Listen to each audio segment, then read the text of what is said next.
Hello everyone and welcome back to my channel Let's Learn English by Ritika. Today I am going to discuss class 12 Vistas book chapter number 6 On the Face of It written by Sushan Hill. Let us see about the author. Sushan Hill was born on 5th February 1942. She is an author of fiction and non-fiction work. वो imaginary work भी लिखी हैं, वो real work भी लिखी हैं.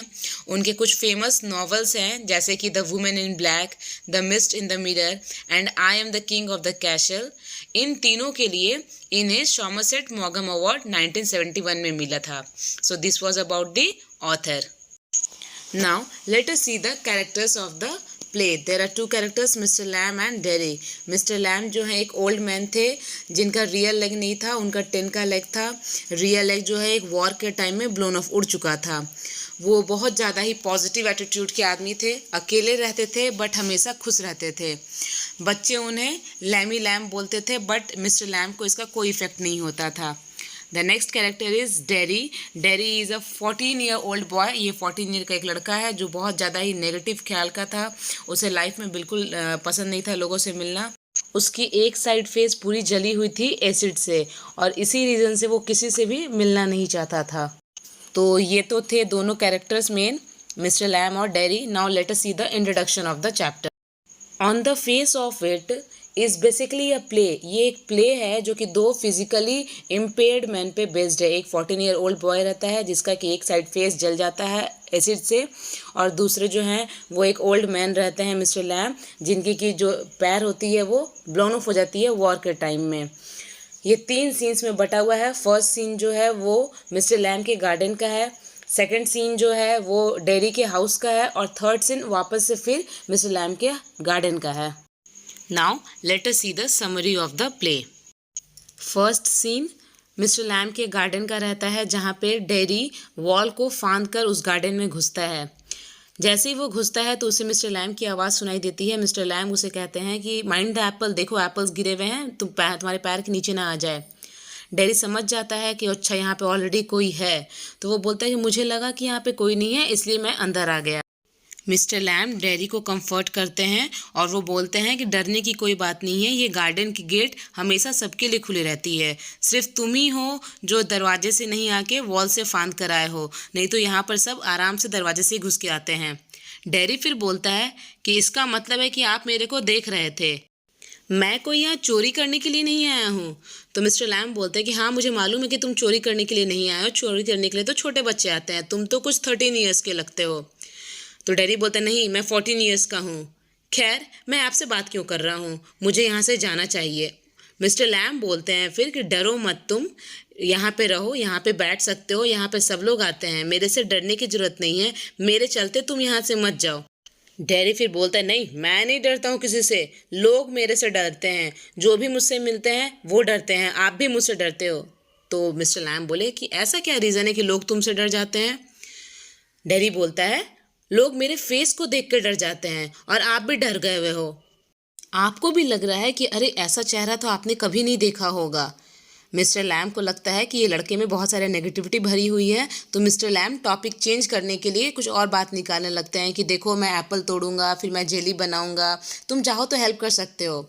Dairy समझ जाता है ये चीज़ और फिर डेरी बोलता है कि देखा आपने भी टॉपिक चेंज कर दिया. आपने टॉपिक क्यों चेंज किया, आप मेरे से क्यों नहीं पूछ रहे कि मेरे फेस पे क्या हुआ है. तो मिस्टर लैम ने बोला कि ठीक है बता ही दो कि तुम्हारे फेस पे क्या हुआ है. मुझे तो लगता है कि तुम्हारी फेस फायर में आग से जल गई है. तो डेरी ने बताया कि नहीं, मेरी फेस फायर में नहीं जली है, मेरे पे एसिड गिर गया था और इसकी वजह से मेरा एक साइड पूरा फेस का जल चुका है. एसिड ने मेरे चेहरे को खा लिया, या कहूँ तो इस एसिड ने मुझे ही खा लिया. तो मिस्टर लैम उसे बोलते हैं कि नहीं ऐसी बात नहीं है, देखो ये बताओ तो इस वॉल के पास तुम्हें क्या दिख रहा है. डेरी बोलता है क्या दिख रहा है, सिर्फ कुछ वीड्स हैं और कुछ घास पड़े हुए हैं और तो कुछ नहीं है. तो मिस्टर लैम बोले हो सकता है, लेकिन मेरे लिए ये वीड्स नहीं है, ये जंगली पौधे नहीं हैं, ये मेरे लिए जंगली पौधों का गार्डन है, ट्रीज है और वीड्स भी हैं. और इस वीड्स को, इस अनवांटेड प्लांट्स को मैं खुद जान के ग्रो किया हूँ, क्योंकि मेरे लिए वीड्स और फ्लावर्स दोनों ही सेम हैं, दोनों की ज़रूरत है, दोनों ही हरियाली फैलाते हैं. जैसे मेरे और तुम में कोई डिफरेंस नहीं है. तुम्हारी फेस जली हुई है, मेरी एक जो पैर है वो नकली पैर है. तो डैडी बोलता है कि ऐसा नहीं, आप तो चाहे तो आप इसके ऊपर अपने ट्राउजर्स को पहन सकते हैं, तो किसी को पता भी नहीं चलेगा। मिस्टर लैम उसे फिर समझाते हैं कि अच्छा एक बात बताओ, तुमने ब्यूटी एंड बिस्ट की स्टोरी सुनी है? तो डैडी बोलता है हाँ हाँ मैं सुना हूँ वो स्टोरी, मुझे पता है वो स्टोरी क्या है। उसमें हमें ये बताया जाता है कि एक ब्यूटी प्रिंसेस रहती है, बहुत ही सुंदर रहती है प्रिंसेस, उसे एक बिस्ट से लव हो जाता है और जैसे ही वो बिस्ट को किस करती है, जो बिस्ट है वो एक हैंडसम प्रिंस बन जाता है। लेकिन वो उस कहानी में हुआ, वो मेरे साथ थोड़ी होगा। मुझे तो सिर्फ मेरी मदर ही किस करती है और वो मेरे उस फेस पे किस करती है जिस साइड जली नहीं है। मिस्टर लैम उससे अब बोलते हैं कि देखो तुम एक काम करो कि तुम किसी भी बुरी बातों पर ध्यान ही मत दो, तुम्हें कोई क्या बोलता है उस पर बिल्कुल मत ध्यान दो, कान बंद कर लो अपने। और एक बात बताओ, मधुमक्खी की आवाज़ होती है ना, मुझे मधुमक्खी की आवाज़ ना बहुत अच्छी लगती है, मुझे वो एक गाने की तरह लगती है। तो बस लाइफ का भी यही फंडा है, हर चीज़ को पॉजिटिव लो तो फिर कभी तुम्हें कोई बात डिस्टर्ब नहीं करेगी। मिस्टर लैम उसे एक और एग्जाम्पल देते हैं। वो बताते हैं कि एक आदमी रहता है, उसने बहुत ज़्यादा डर रहता है, उसे मरने से डर लगता है कि कहीं वो मर ना जाए, तो इसलिए वो क्या करता है कि वो अपने आप को एक रूम में लॉक कर लेता है। और एक दिन होता क्या है कि वो अपने रूम में ही रहता है, उसके रूम की एक पेंटिंग उसके ऊपर गिरती है सर पे और वो मर जाता है। तो इसलिए डरने से तो कुछ नहीं हुआ, जब मरना था तो वो मरा ही। मिस्टर लैम फिर उसे अपने बारे में बताते हैं कि वो दिन भर क्या करते हैं। डैरी ने तब कहा कि पता है मेरे पेरेंट्स को काफ़ी चिंता रहती है कि जब वो नहीं रहेंगे तो मैं क्या करूँगा, तब मैं कैसे जीऊँगा, और ये सुनकर ना मुझे बहुत बुरा लगता है, मुझे बहुत तकलीफ़ होती है। मिस्टर लैम ने उसे फिर समझाया कि बेटा तुम्हारे पास तो सब है, तुम तो बिल्कुल ही हाथ पैर तुम्हारी सब ठीक है, तो तुम बहुत अच्छा काम कर सकते हो। मिस्टर लैम ने उससे बताया कि तुम एक काम करो, तुम सबकी बातों को इग्नोर करने के लिए मेरी तरह एक काम करो, 3 चीज़ पे ध्यान दो, वॉचिंग, लिसनिंग और थिंकिंग। खूब बुक्स पढ़ो, गार्डन में बैठो, सब कुछ देखो, उसको ऑब्जर्व करो। डेरी रेडी हो जाता है, ओके ठीक है मैं भी यही करूँगा। फिर उसे याद आता है कि अच्छा मैं तो अपने घर पे बता के नहीं आया हूँ, तो एक काम करता हूँ कि मैं अपने घर जाता हूँ, वहाँ से बता के फिर आपको आता हूँ। सीन 2, ये सीन 2 जो है वो डैडी के घर का है, जहाँ वो अपने मदर के पास पहुँचता है और बताता है कि उसे मिस्टर लैम के पास जाना है।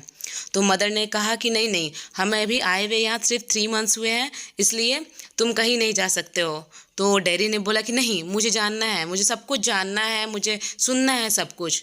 मदर ने बोला कि देखो बेटा आई एम सॉरी, मुझे पता है कि तुम जो भी बोल रहे हो वो अपने बर्न फेस के चलते बोल रहे हो, लेकिन मेरी बात मानो, तुम नहीं जाओगे।